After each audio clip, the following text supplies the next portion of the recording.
Son regard me fuyait maintenant, se promenait avec nostalgie sur la misère de mon réduit, objet par objet, l'établi qui me servait de couche, le tabouret, le morceau de glace à un clou, le tablier de maison, le ballot de linge au bout d'une corde. Et c'était comme si j'étais moi-même, répandue à travers toute la pièce, moi-même dont il attendait je ne savais quoi, un sourire triste sur les lèvres. Une tempête était venue sur monsieur de Zaragne, soulevant ses plumes blanches, et j'avais vu sa chair. J'étais restée en même place, indifférente, à ma poitrine découverte, ma jupe relevée à mi-cuisse. Une ivresse froide était dans ma tête, et je lui répondis tranquillement, sans y penser. Les canards et les poules se ressemblent, mais les deux espèces ne vont pas ensemble sur l'eau.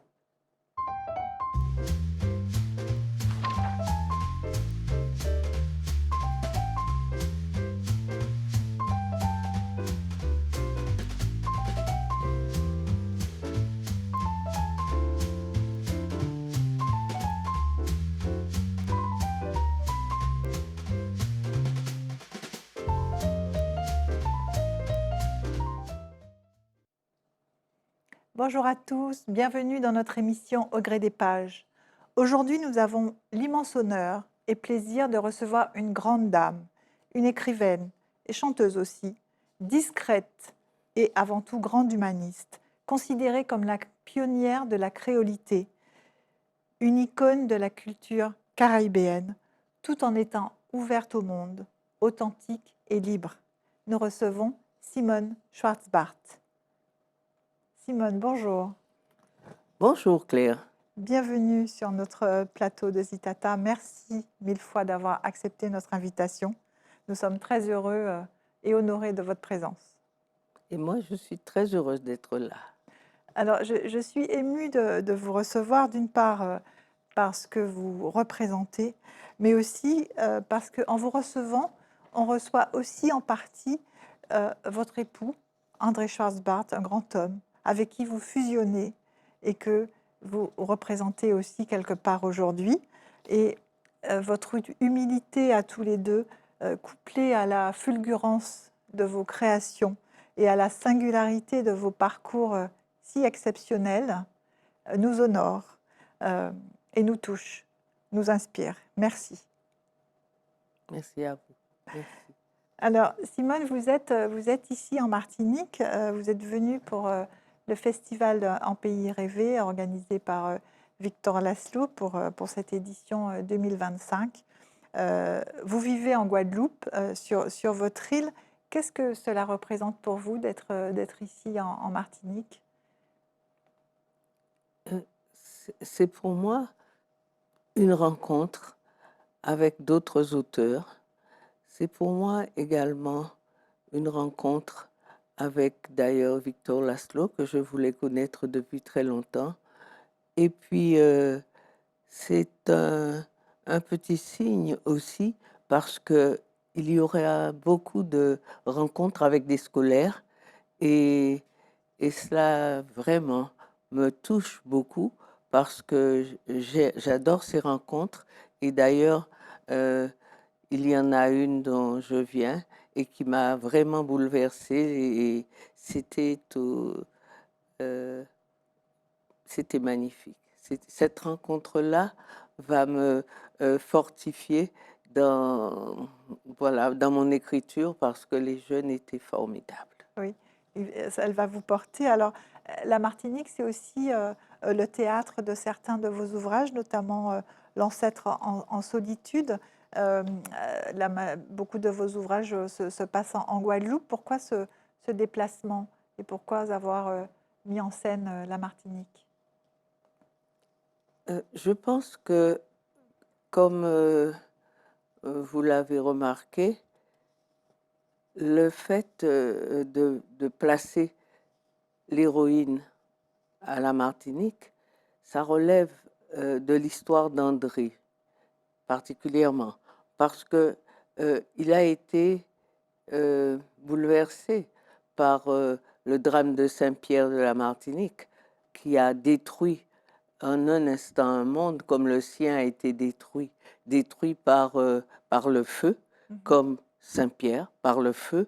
Oui, Et donc, euh, le fait de transporter cette histoire en Martinique, euh, c'est vraiment un écho à son histoire et c'est aussi le fait que les histoires humaines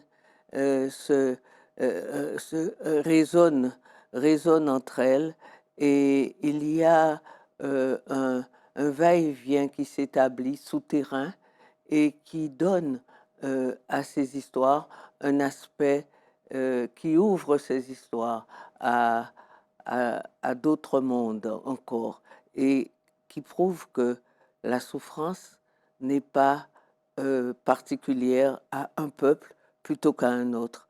oui, Ça prouve aussi que vraiment il y a une reconnaissance des souffrances humaines entre elles oui. et que c'est cela aussi dont ça parle, cette façon de transporter l'histoire en Martinique. C'est ça. Alors, on va en parler, mais vous êtes né en 38 à Saintes, en Charente-Maritime, à ne pas confondre avec les Saintes en Guadeloupe, Non. d'un père militaire, d'une mère institutrice, tous deux natifs de Guadeloupe. Et vous revenez vivre en Guadeloupe à l'âge de 3 mois. Vous faites vos études à Pointe-à-Pitre, vous partez à Paris, puis à Dakar, vous avez vécu en Suisse, au Sénégal. Vous êtes une femme profondément ouverte sur le monde, mais en même temps très ancrée dans votre histoire guadeloupéenne et dans l'histoire des Antilles d'une façon générale. D'ailleurs, tous vos écrits en attestent à travers le cycle romanesque qui met en scène l'histoire des ancêtres, l'histoire de l'esclavage. Je rappelle pour nos auditeurs vos ouvrages, donc Plat de porc aux bananes vertes, La mulâtresse solitude, signé par votre époux, Pluie et vent sur Teloumé Miracle, votre premier roman qui remporte le prix L, L'ancêtre solitude, mais aussi l'encyclopédie, une encyclopédie en 6 volumes qui rend hommage à la femme noire. Donc on voit que cette thématique est au centre de votre création et en quoi cette mise en lumière de cette histoire était importante pour vous. Est-ce un appel et est-ce que une nécessité? C'est un manque, ça correspond à un manque, tout simplement. Il y a euh, toute, euh, toute une partie de notre histoire qui a été complètement occultée et qui nous a mis en oubli de nous-mêmes. Et cette histoire quand j'ai côtoyé d'ailleurs toutes ces bribes d'histoire euh, que piocher au gré des lectures ou alors au gré des rencontres griotiques au Sénégal, par exemple, où je me rendais compte que je ne pouvais pas m'appuyer sur un héritage que j'étais en droit d'avoir. Et donc, il fallait que je le récupère et c'est cela aussi. Je me suis employée à le récupérer, mon héritage. C'est cela que cela représente. À le récupérer, à le transmettre, Et à le transmettre, bien entendu. Oui, oui, oui, à le transmettre. parce que c'est vraiment le fil conducteur en fait de vos écrits. Euh, le fil conducteur de mes écrits, c'est un fil tout simple. Et c'est tout simplement une parole que mon héroïne Télumé m'a dite lors, quand j'étais venue lui dire au revoir, puisque je repartais en Suisse. Et elle a pressenti que peut-être nous ne nous verrions plus. Et elle m'a regardé, elle a pris un peu de terre de la cour, elle l'a mise au feu, elle me l'a donné à boire en thé, un thé de terre. Et elle m'a regardé, elle m'a dit, bois ce thé, il faut que tu reviennes chez nous et je te demande de ne pas nous oublier. cette petite parole toute simple, ne nous oublie pas, ça m'a bouleversée parce que je sentais bien que c'était un monde en voie de disparition. Et en voie de disparition parce que nous-mêmes, nous les avions occultés, nous les avions poussés hors de nos vies parce que nous voulions frénétiquement euh, courir vers autre chose, tourner une certaine page, ne pas voir qu'il y avait une plateforme qu'elles avaient construite, ces femmes, et qu'elles avaient tissée et sur laquelle nous évoluions, mais sans gratitude, sans reconnaissance, sans, sans savoir que, en fait, cette plateforme tissée en silence euh, était, était vraiment un plancher très solide sur lequel nous pouvions danser, nous pouvions frapper, nous pouvions évoluer euh, et en ayant une méconnaissance de tout un pan que nous étions en droit d'avoir dans notre construction. C'est en fait, tant que nous ne reconnaîtrons pas l'apport et la créativité et une façon d'envisager le monde, c'était déjà en fait le tissage de la créolisation qui se qui C'était en germe. s'estompait. Oui. Donc, vraiment, ça m'a complètement accompagnée parce que j'ai eu cette espèce de révélation. Je me suis dit, oui, elle me donne une mission et je la remplirai. Je la remplirai. C'était une promesse implicite de faire parler tout ce monde qui était entré en silence et de le raconter parce que je l'avais vu. Et elle, par ses yeux, par sa manière et justement son langage aussi, le langage qu'elle employait pour le raconter. Oui. Tout cela, elle me l'avait confié, elle me l'avait livré Oui. et délivré. Voilà. Oui. Alors, on sent bien que cet héritage de votre enfance, de ce que vous avez vécu, en fait, est très important et vous a marqué. Vous grandissez en Guadeloupe, à Trois-Rivières, aux côtés de votre mère, qui est institutrice de campagne en pleine nature. Vous fréquentez les enfants de l'école, vous allez en vacances chez vos grands-parents sur l'îlet Brumont. Et on voit que cette période vous a vraiment marqué. Est-ce que c'est de là d'où vous avez tiré tout le terreau, en fait, de votre inspiration et de l'essence de vos ouvrages, comme vous l'expliquiez? Oui, d'abord, j'ai vu que un homme et une femme qui n'avaient rien à voir ensemble étaient, euh, étaient follement amoureux et heureux d'être l'un avec l'autre et se reconnaissaient comme uniques et en même temps indispensables à leur vie. J'ai vu qu'un couple, parce qu'il y avait beaucoup de couples que j'avais vus et qui étaient des couples qui se détruisaient les uns les autres. L'un l'autre plutôt. Les partenaires se disputaient sans arrêt et j'avais devant mes yeux un homme blanc et une femme de couleur noire. En plus, c'était une femme qui parlait anglais, qui ne parlait pas la langue française, qui ne possédait pas la langue française. Elle parlait créole et anglais. Ma grand-mère, Oui. elle était... Et mon grand-père, il était plutôt lettré. C'était un négociant en vin. Et il était plutôt, comment dire, c'était un homme dans le style le vieux qui lisait des romans d'amour de Sepúlveda. Oui, Donc, c'était vraiment quelqu'un qui s'asseyait le soir pour lire tous les soirs et qui lisait tout fort c'est à ça. sa femme, C'est ça. qui Il ne... lui lisait Pas, le journal. pas le Ou journal des, ou seulement, des, il oui, avait des livres oui, qu'il commandait oui, et qui lui arrivaient par courrier. oui. Il avait des livres qu'il lisait le soir. Tous les soirs, mon grand-père s'asseyait sous sa véranda. Il se mettait son costume de drill blanc d'avant avec le col officier. Ma grand-mère, elle s'était parfumée. Elle était aussi avec sa belle robe gaule du soir, évidemment. Il s'asseyait, il commençait à lire tout fort et elle écoutait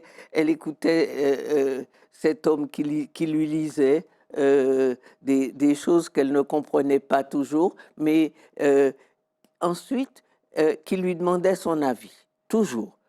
Euh, Je crois alors, qu'elle lui Marie, demandait si c'était vrai. elle lui demandait, première chose, est-ce que c'est vrai tout ce que vous Oui, racontez? Est-ce que ces écrivains on parle de choses qui sont arrivées réellement? oui, Moi, je vais vous raconter des choses qui sont arrivées. Elle commençait, elle aussi, à lui raconter l'environnement, ce qu'elle avait vu, oui, entendu de la journée. Donc, c'était un couple qui était magnifique. oui. Effectivement, c'est un couple complètement improbable, hein. Oui, Votre tout à grand-mère fait. Marie Marlin, qui était au départ la servante de votre grand-père, Amédée Brumand, qui était, comme vous l'avez dit, négociant en vin Enfin, de Bordeaux, oui. avant de devenir son épouse. Et en fait, vous disiez aussi qu'il lui disait tous les jours qu'il l'aimait dans les trois langues, en créole, français et anglais. Oui, Tous oui, les jours, oui. vous avez Tous assisté les à jours, ça. j'ai assisté à ça. Oui. C'est Euh, assez exceptionnel comme couple pour cette époque. Comment vous l'expliquez? je l'explique par la bêtise des deux communautés, la blanche et la créole. Parce que les blancs n'étaient pas contents. La communauté blanche, je sais pas, voilà, n'était pas. Je n'aime pas beaucoup cette appellation, Oui, mais je suis obligée de l'utiliser pour un petit peu montrer l'esprit de l'époque. mhm, Donc, voilà, elle trouvait que mon grand-père, c'était mes alliés, bien évidemment, mm, parce que déjà, bon, il avait épousé, enfin, quelqu'un qui ne parle même pas français. oui, Donc, c'était, bon, c'était vraiment pas, pas du tout honorable, disait-il.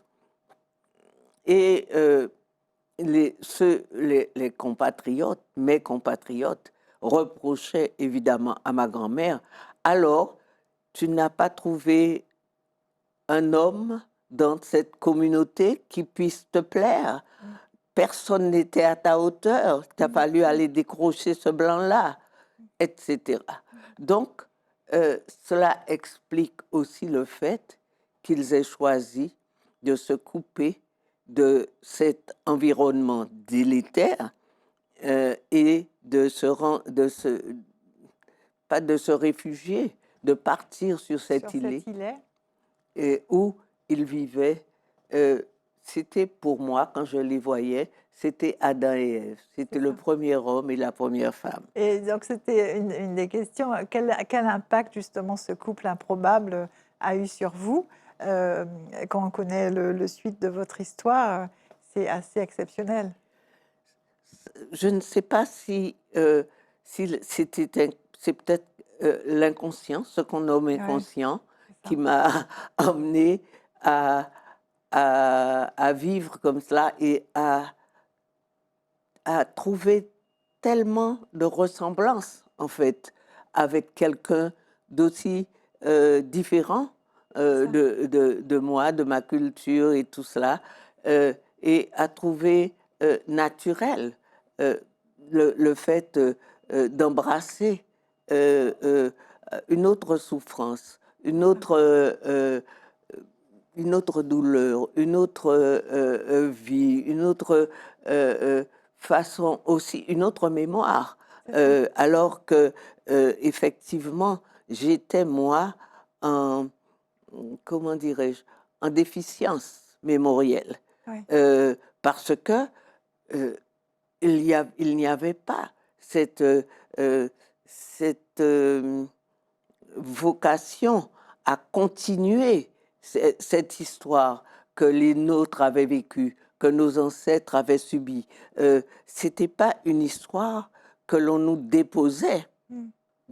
et qu'on nous disait, voilà, soyez fiers, voilà, vos ancêtres ont... maintenant, on le fait. Mais à cette Oui. époque-là, à mon époque, c'était pas du tout le langage que l'on tenait. Mm. C'était des nègres marrons. Quand on disait un nègre marron, on avait dit presque un bandit Mm.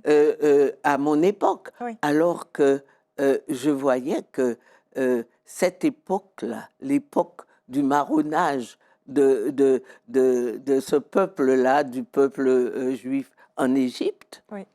sous Pharaon, eh bien, c'était une époque qui était glorifiée et c'était une époque que, effectivement, qui, qui était glorifiée parce qu'ils avaient échappé à l'esclavage. C'est pour cela que c'est de cela qu'ils tiraient leur gloire.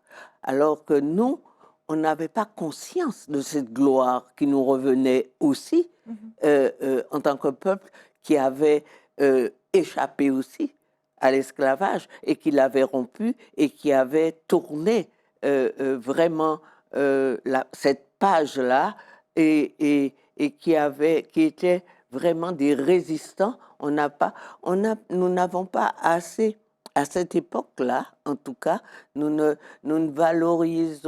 valorisions pas suffisamment la résistance qu'il a fallu aux nôtres pour être tel et pour nous léguer cette espèce d'héritage vitaliste C'est ça. qui est incroyable et qui a fait que nous avons pu déjà nous reconstruire et puis ensuite qui a pu donner en quelque... Nous sommes un peu tout neufs et nous avons tant apporté. Nous avons déjà tellement... C'est comme si nous... En fait, c'est un peuple qui est un peuple de contes créoles. Oui. C'est-à-dire qu'il y a un enfant qui naît et on lui demande aussitôt de savoir marcher, de savoir parler, de savoir se comporter et de savoir se diriger. Sans avoir Voilà. grandi. Voilà. Donc, voilà. Donc, non, c'est ce que nous avons fait pourtant. Mhm. Nous l'avons fait. Et grâce à cet héritage que nous avons toujours sous-estimé et que nous n'avons pas su suffisamment voir et valoriser. Alors cet héritage, vous parliez aussi de l'héritage de votre époux qui rend votre rencontre exceptionnelle, cette rencontre des deux mondes, ces deux souffrances qui se rejoignent. Mais quand vous le rencontrez, en fait, vous ne soupçonnez pas tout ça. Et votre rencontre, elle est très belle et elle est assez improbable, hein, puisque Oui. vous le rencontrez quand vous avez 18 ans à la sortie du métro, vous cherchez votre route et vous tombez sur cet individu qui vous parle en créole. Est-ce que vous pouvez nous raconter ce moment Mais assez oui, unique? mais oui, mais qui me reste pour toujours, quoi. Parce que à cette époque-là, toujours, je me réfère à mon époque, on me demandait à Paris, mais la Guadeloupe, c'est où? C'est du C'est ça. côté de Madagascar? C'est du côté de... Alors que lui, il s'avance vers moi, en cas ou pas ni en monde Martinique, ni en Et monde Guyane, voilà. en cas c'est en monde Guadeloupe. Et- Alors là, parler créole et faire la différence entre Guadeloupe, Martinique, oui, là, vous je me étiez suis dit su. non, mais d'où il sort celui-ci? C'est ça. Et puis en plus, c'est vrai que il avait l'air de sortir d'un vieux peuple. Avec son manteau complètement trop large, mais comme je crois qu'il était quand même très, très calme, détendu. Et là, ça m'a mise en confiance complètement. Mais cette rencontre, elle est quasi mystique parce que vous vous rencontrez et vous décidez d'aller prendre un café qui a duré, toute une vie presque en Tout fait, à fait. avec 1 € 1 franc puisqu'à Un l'époque franc. c'était des francs, Oui. en poche que vous avez pas consommé, pour le café, qui a duré, toute une Oui, oui, éternité. oui, oui. Oui, euh, C'était la rencontre comme si la rencontre de 2 âmes venues d'Égypte, vous disiez. mais vraiment, vraiment, vraiment, parce que je savais que même si on n'allait plus jamais se revoir, que c'est quelqu'un qui serait toujours et que j'aimerais toujours, parce que je ne sais pas pourquoi, il y a quelque chose dans cette rencontre-là, il y a quelque chose qui m'a été, un secret qui m'a été dévoilé sur moi-même, sur la personne et le peuple d'où je venais. Et ça m'a aussi fait prendre conscience immédiatement de, d'une histoire que je portais et que je ne connaissais même pas. Oui. Donc, ça, c'était capital pour moi. Mmh. Et c'est en cela que cette rencontre-là m'a complètement bouleversée et changé Bouleversée. ma vie. Oui. Alors il venait de déposer chez l'éditeur ou il allait déposer chez l'éditeur, Il venait de déposer le Le manuscrit le du dernier manuscrit des du Justes. dernier des Justes pour lequel, il Oui, a obtenu le prix Goncourt oui, en oui, 59. oui. À l'époque, évidemment, il ne le savait pas encore. Non, mais Un bien livre sûr, qui a été, pas du tout. marquant et donc cette évidence, de cette rencontre, que vous analysez aujourd'hui, sur le moment, vous l'avez saisi, vous sentiez qu'il y avait quelque chose de un Ah peu ben oui, particulier et ah mystique, en fait? complètement, complètement, euh, au point que il y avait une relation que j'entretenais et que j'ai appelé la personne pour lui dire tout simplement, voilà, je sais aujourd'hui qui j'aime, je sais qui j'aime, et c'est pas toi, tout simplement, voilà. C'est devenu une évidence, Oui, limpide pour mais vous oui, mais oui. et donc ce rapport un peu mystique de l'ordre du divin qui vous permet aujourd'hui d'écrire à 4 mains toujours, puisque vous avez publié, posthume des ouvrages en son nom. Je rappelle que vous avez écrit ensemble, de son vivant, Un plat de porc aux bananes vertes et Hommage à la femme noire et après sa mort, vous avez signé avec lui, posthume, L'Étoile du matin. Non, Non? non, non, non, L'ancêtre.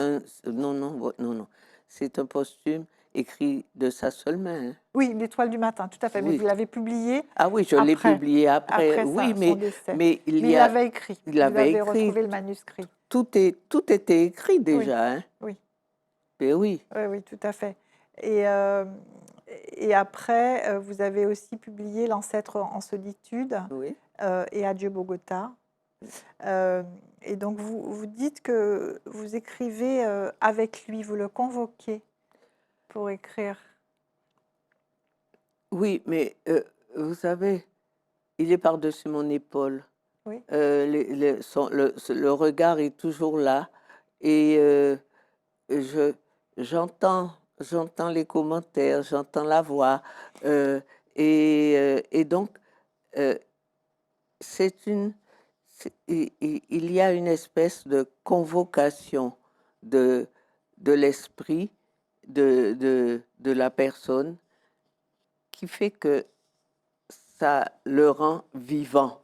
C'est comme s'il était présent et je me fais fort de le ressusciter. Par exemple, tous les matins, nous buvons ensemble notre café parce qu'il adorait le café. On boit ensemble. Je le convoque le matin et il est là. Et, euh, et effectivement, on peut. D'ailleurs, avant, il y avait des gens chez nous, des femmes qui me disait, oui, mon mari était là, on a fait ci, on a fait ça, son mari disparu depuis 107 ans, mort. Et je me disais, mais vraiment, elle déménage complètement et je me retrouve à faire la même chose, différemment, mais la même chose. Et je vois que c'est possible et que la personne avait raison parce que c'est nous qui...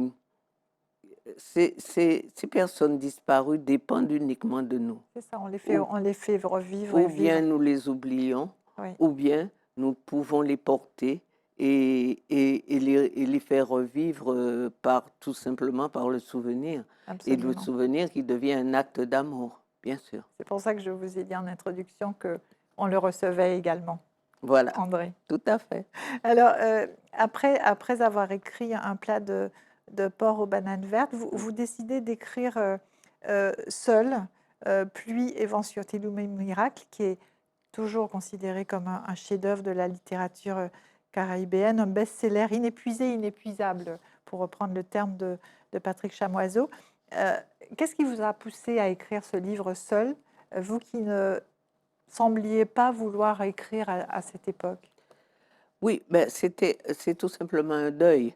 Le fait de me retrouver en exil en Suisse et d'apprendre la disparition de mon ami, de cet élumé qui représentait pour moi la Guadeloupe entière.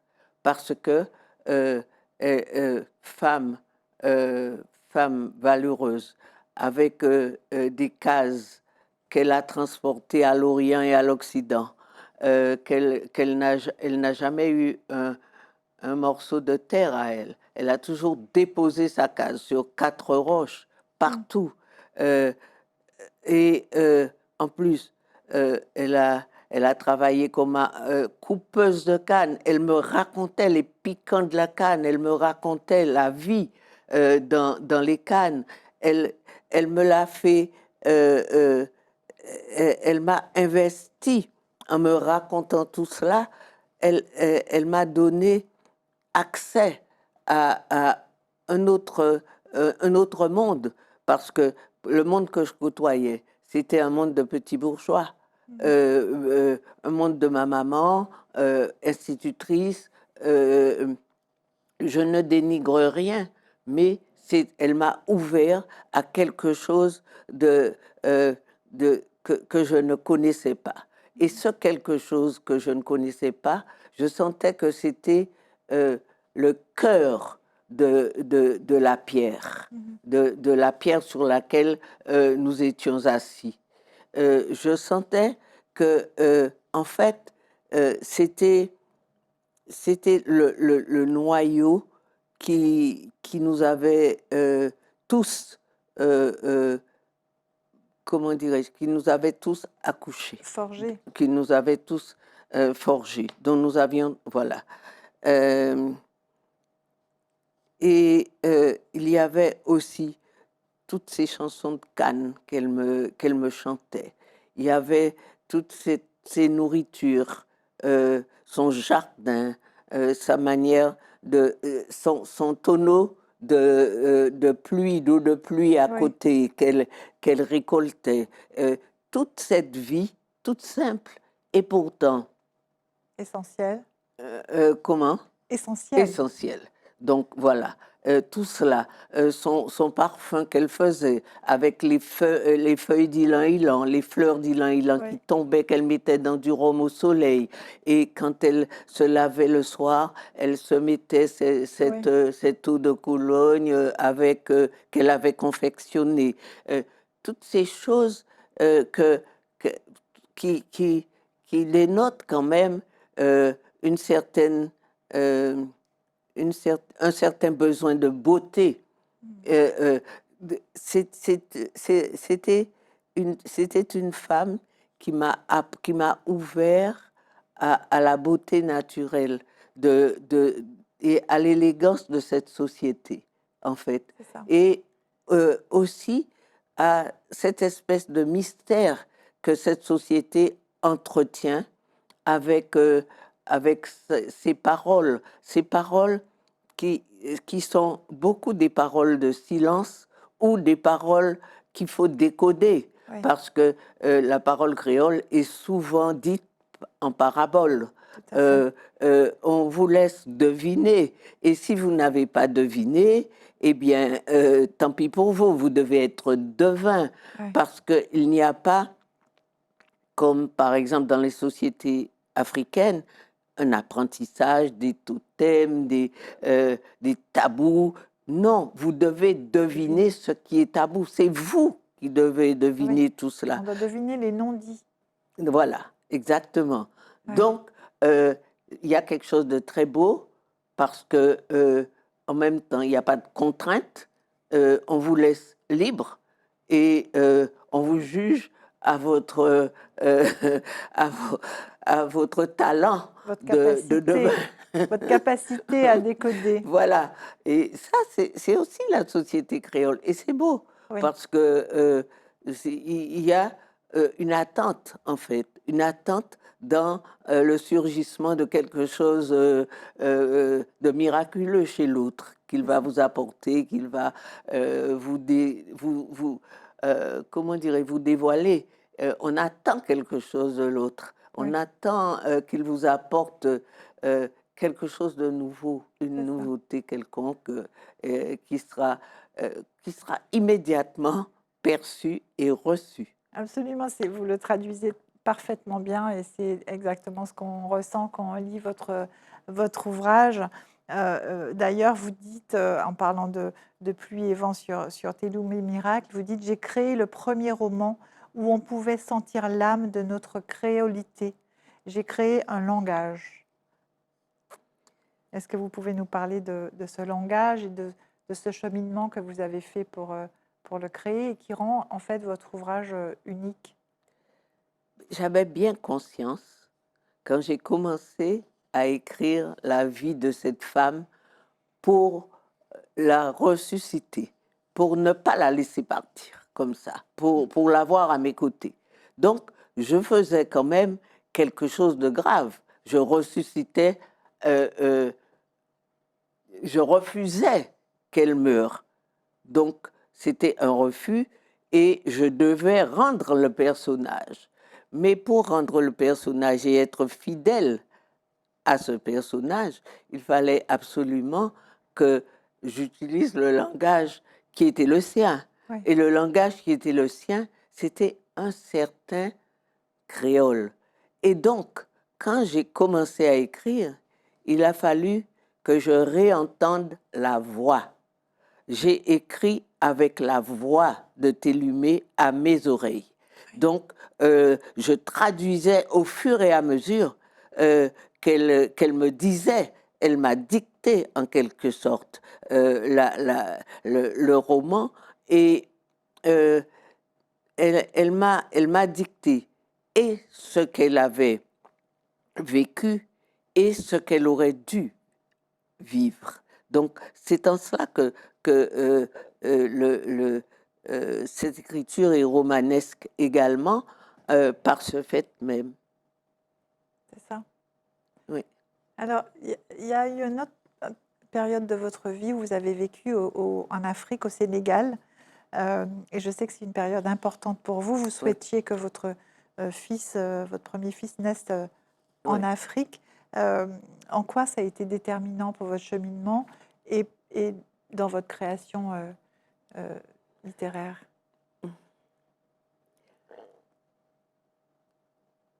Euh, j'étais, j'étais venue aussi dans l'optique de, de retrouver Mère Afrique, comme beaucoup à cette époque-là, comme beaucoup d'autres Oui, d'auteurs d'ailleurs noirs américains qui sont repartis en Afrique, etc. Donc, moi aussi, euh, et c'était l'époque des indépendances, et on attendait quelque chose de miraculeux de l'Afrique, hein, en fait. Euh, euh, et on attendait de l'Afrique ce qu'elle ne pouvait pas nous donner, en réalité. Mais quand je suis partie à Dakar, que j'ai eu mon premier enfant, euh, quand j'allais au marché de Sandaga et que les vendeuses m'appelaient Madame Toubab, euh, Madame Blanche, bon voilà. Donc, évidemment, je me suis dit, donc, c'est que elles ne me perçoivent pas comme moi je les perçois.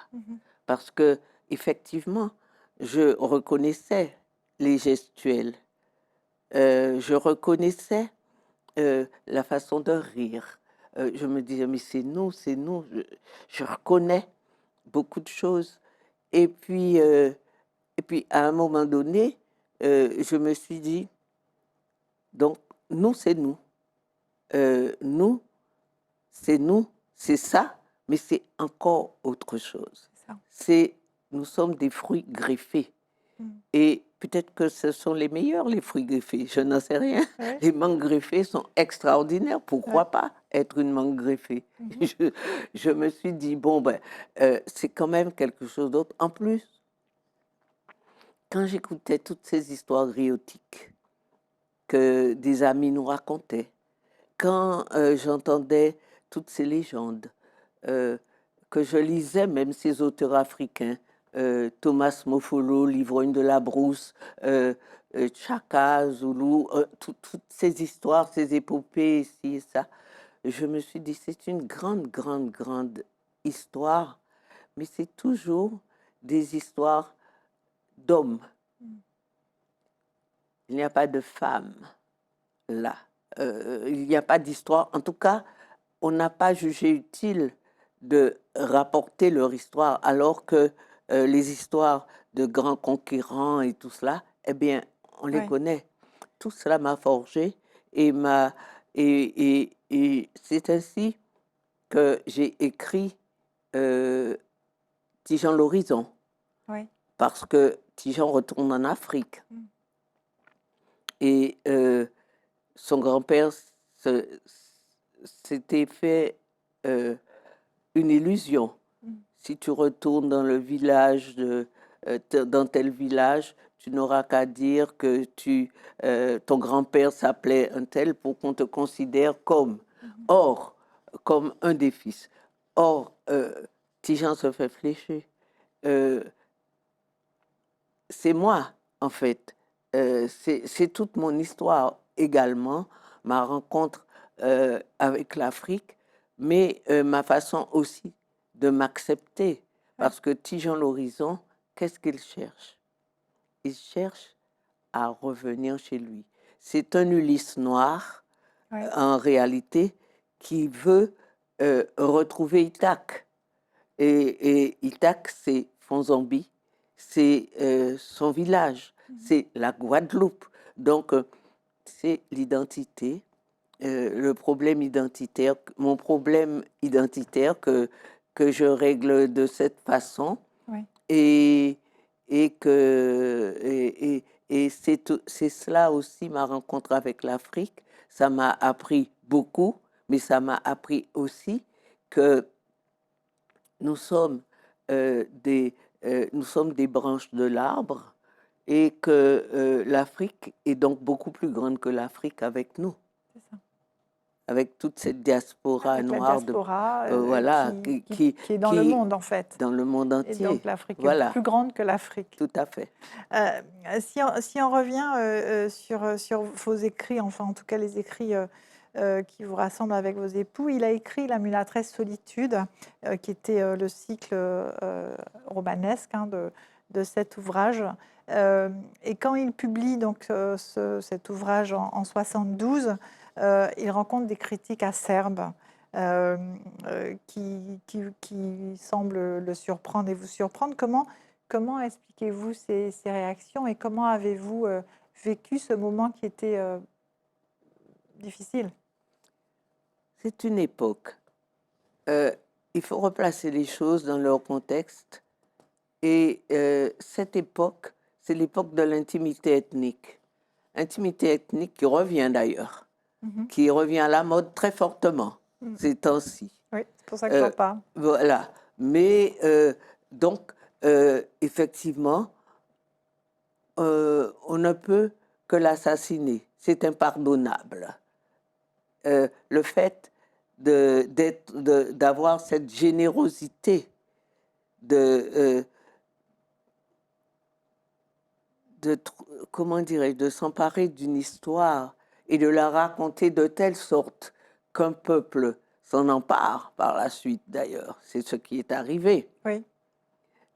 S'il avait vécu un tout petit peu plus, je pense que ça aurait été complètement différent pour lui et il aurait repris l'écriture. Et pas l'écriture, mais je veux dire, il aurait de nouveau publié, accepté de publier. Accepter de publier. Voilà. Tout ça. Mais ce sont des époques, ce sont des saisons du mal qui sévissent cycliquement et qui ne vont pas arrêter, en fait, et qui vont revenir. J'explique cela comme ça, par une époque et par le fait qu'il n'y ait pas eu, effectivement,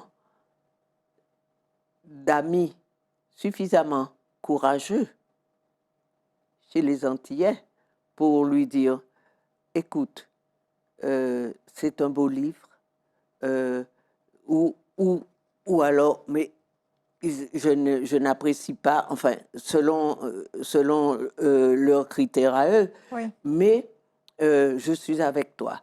C'est vraiment ça. idiot. Cette polémique est complètement indigne de toi. C'est ça. Donc, voilà. Mais ça ne s'est pas trouvé. Mais en fait, ça ne pouvait pas se faire à cette époque-là. Ouais. Donc, glisser mortel, n'appuyez pas. Voilà. C'est ça. Alors après, vous avez décidé de repartir en Guadeloupe. Il a décidé de plus publier. Il s'est muré dans une sorte de silence et en vous emmenant donc dans cette nouvelle phase de vie. Alors que vous êtes solaire, vivante, vous aimez chanter, vous aimez la vie. Comment avez-vous vécu cette période un peu silencieuse? Est-ce que quelque part, elle vous a été aussi bénéfique? Euh, non, non, non. Je crois que j'ai vécu cette période à ma façon, c'est-à-dire que je ne comprenais pas très bien ces critiques, parce que moi, cette héroïne m'a construite. J'en avais besoin. Ouais. J'avais besoin de... C'est par l'histoire des gens. Pourquoi Solitude a-t-elle sa statue sur le boulevard des Héros? Pourquoi Solitude se trouve à Paris? Pourquoi Solitude se trouve à Bagneux? Pourquoi? C'est parce qu'il y a une histoire. C'est parce qu'on connaît les yeux de Solitude. On sait la vie de Solitude. On sait qu'elle a été abandonnée par sa mère. On sait le combat qu'elle a mené. On comprend brusquement, on peut s'emparer de cette histoire-là. Elle devient nôtre parce qu'il y a l'incarnation de l'héroïne est incarnée. Et cela, on a beau dire l'incarnation d'une héroïne, eh bien, si elle est bien incarnée, elle devient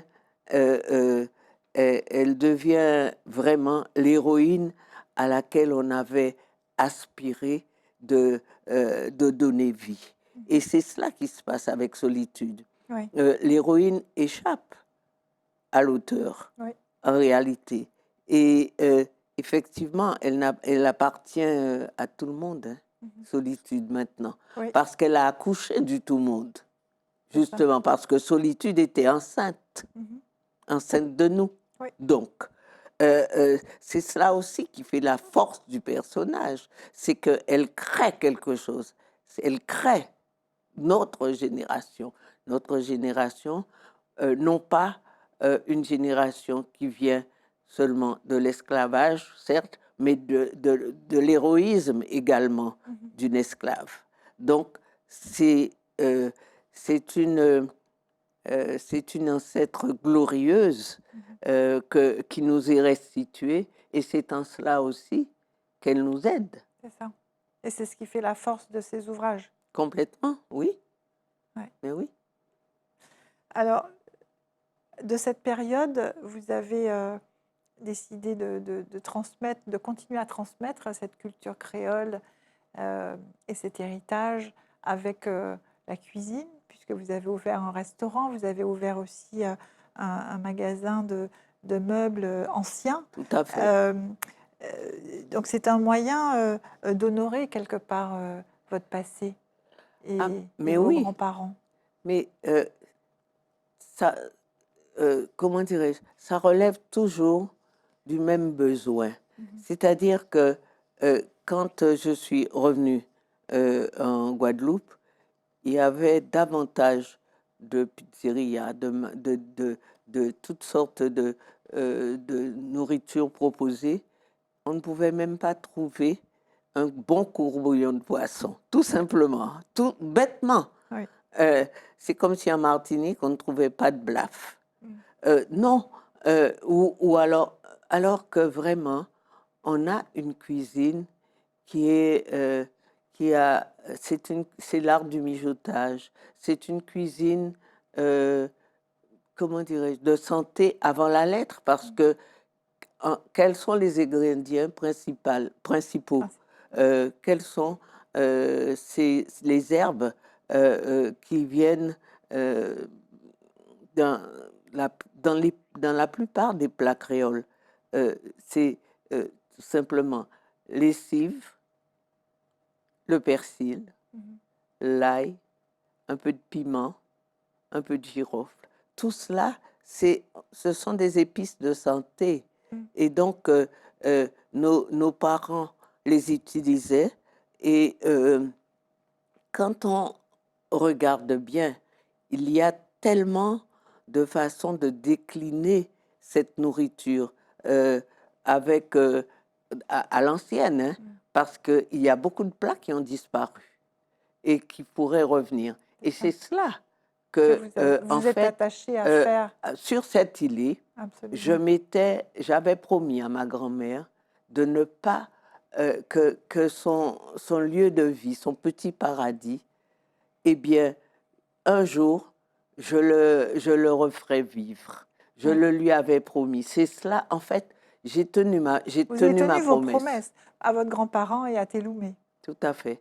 J'ai tenu ma promesse Ouais. et j'ai refait vivre. Et son lieu, parce Ouais. que c'était un lieu où toute la Guadeloupe se retrouvait. Mhm. Blanc, vert, rouge, indien, noir, vert, enfin, tout le monde Oui. venait et tout le monde se reconnaissait. Mhm. Et il y avait, euh, comme c'était un lieu, comme c'était un lieu d'où l'on pouvait regarder la Guadeloupe flotter, et où on pouvait se sentir complètement libre, puisque c'est un petit îlot, mon Dieu, à la dérive, sur les flots. Ouais. Eh bien, donc les gens arrivaient et sentaient ce vent de liberté qu'ils avaient, eux, mes grands-parents, initiés, C'est ça. d'ailleurs, sur cette île-là. Donc, j'ai continué euh,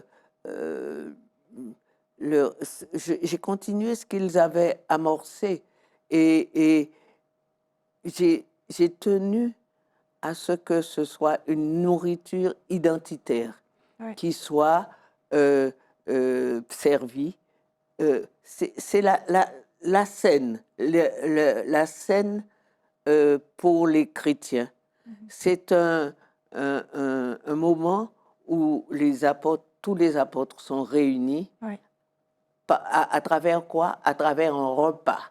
Mhm. Donc, le repas, c'est aussi quelque chose, c'est la première, comment dirais-je, la première sève identitaire, c'est cela, c'est un repas. C'est ça. Donc, c'est cela mais un repas avec seulement des produits locaux, Oui. complètement. Et aussi, il y avait toujours un orchestre de Begin qui était joué par le fils du très grand saxophoniste Émilien Antil, Oui. Et son fils Émile. Mm. C'est lui qui était là tous les dimanches à Lillet et qui jouait la biguine. Absolument. La musique est une part importante aussi dans votre univers, aussi, Complètement. aussi bien votre époux et vous-même, Oui, et avec votre fils, évidemment, un mais grand oui, saxophoniste mais oui. de jazz. Écoutez, merci beaucoup, Simone. Cette émission s'achève. Merci de nous avoir parlé, transmis tout cet héritage que vous vous êtes appliqué à nous transmettre. Merci. Merci à vous de m'avoir reçu ici. Je suis vraiment enchantée de cette rencontre. Merci. Merci beaucoup, Simone. Merci. Merci, chers téléspectateurs, de nous avoir suivis. J'espère que vous avez passé un merveilleux moment en compagnie de Simone Schwarz-Barth. Je vous donne rendez-vous pour un prochain épisode de Au gré des pages pour découvrir un nouvel auteur et un nouvel ouvrage. À bientôt.